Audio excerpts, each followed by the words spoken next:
বাংলাদেশের পেশাদার ক্রিকেটারদের সংগঠন cricketers welfare association of Bangladesh কোঅ্যাপ এর নতুন কমিটির নির্বাচন অনুষ্ঠিত হবে আগামী 4 সেপ্টেম্বর।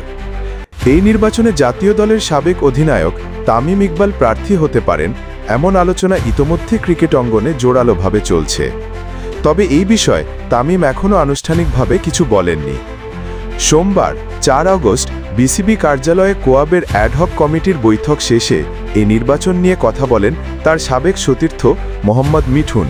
তিনি বলেন, আপনাদের এখন নির্দিষ্ট করে কোনো নাম বলতে পারবো না। আমাদের মধ্যে আলোচনা চলছে। আমরা এমন একজন নেতাকে চাই যিনি ক্রিকেটারদের স্বার্থে কাজ করবেন। ব্যক্তি স্বার্থ নয়, সবাইকে নিয়ে চলার মতো নেতা দরকার। জেলা পর্যায়ের লিগগুলো বন্ধ থাকা নিয়ে উদ্বেগ প্রকাশ করে মিঠুন আরও বলেন, জেলা লিগ হচ্ছে না, এটা কোঅ্যাপের বড় ব্যর্থতা। যদি জেলায় কোঅ্যাপের শক্ত ইউনিট থাকত তাহলে তারা জেলা কমিশনার বা ক্রীড়া কর্মকর্তার সঙ্গে যোগাযোগ করে খেলার আয়োজন করতে পারত। এ সময় তিনি নিশ্চিত করেন যে তামিম বৈঠকে উপস্থিত ছিলেন না। নির্বাচন উন্মুক্ত, আমি যাকে যোগ্য মনে করব তাকেই ভোট দেব। তামিম আজকের বৈঠকে ছিলেন না। এর আগে চলতি বছরের মার্চে কোঅ্যাপের পুরনো কমিটি ভেঙে দিয়ে একটি অ্যাডহক কমিটি গঠন করা হয়।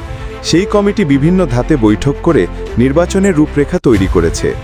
বৈঠকে জানানো হয়, নির্বাচন পরিচালনার জন্য 3 সদস্যের কমিশন গঠন করা হয়েছে। কমিশনের নেতৃত্বে থাকছেন বিসিবি পরিচালক ও মিডিয়া আম্পায়ার্স বিভাগের চেয়ারম্যান ইফতেখার আহমেদ মিঠু।